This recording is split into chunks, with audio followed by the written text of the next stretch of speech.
Great. We'll take a couple questions before we wrap up. Yes, ma'am. Can the FDA ensure food safety now that so many jobs have been cut? And for you, Secretary Rollins, you've spoken about better nutrition for children.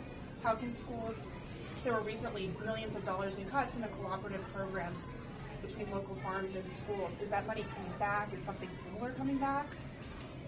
Go ahead. In terms of FDA's capacity, the cuts in all of our agencies are not affecting science, so that science jobs are preserved. The frontline enforcement jobs and health delivery jobs are preserved.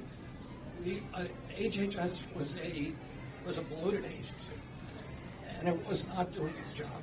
Our health, during the past 4 years, we saw a 38% rise in its budget, and healthcare continued to decline. So we're reorganizing HHS so it can do its intended job, which is to make America healthier. Yeah, and I appreciate the question on the food programs. There's been a lot of confusion about what has been cut.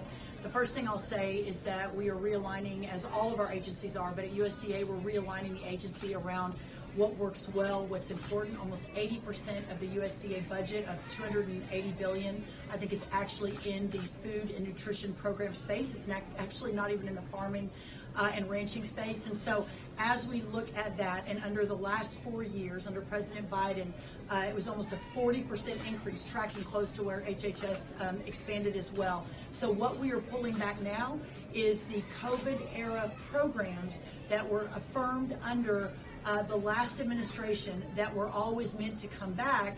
And a lot of the money that we're pulling back is money that is, all of it actually, has not been spent or committed. It is future money, again, under COVID-era programs. Every child in America that is hungry will have good food to feed them. And if they don't, then we will immediately realign to ensure that they do. And the other thing I'd like to say is that the programs like today that are so inspiring, and watching these incredible kids, a lot of them from food-challenged families, that this is what we should be supporting at USDA. This is why we're realigning, so that the status quo that has been bloated by 40% in the last 4 years, that's not going to work anymore. That instead we need to realign around leaders like are part of this school that have completely rethought this and are doing such an amazing job, and moving farm fresh produce as much as is possible into the schools and into these kids as snacks and lunches.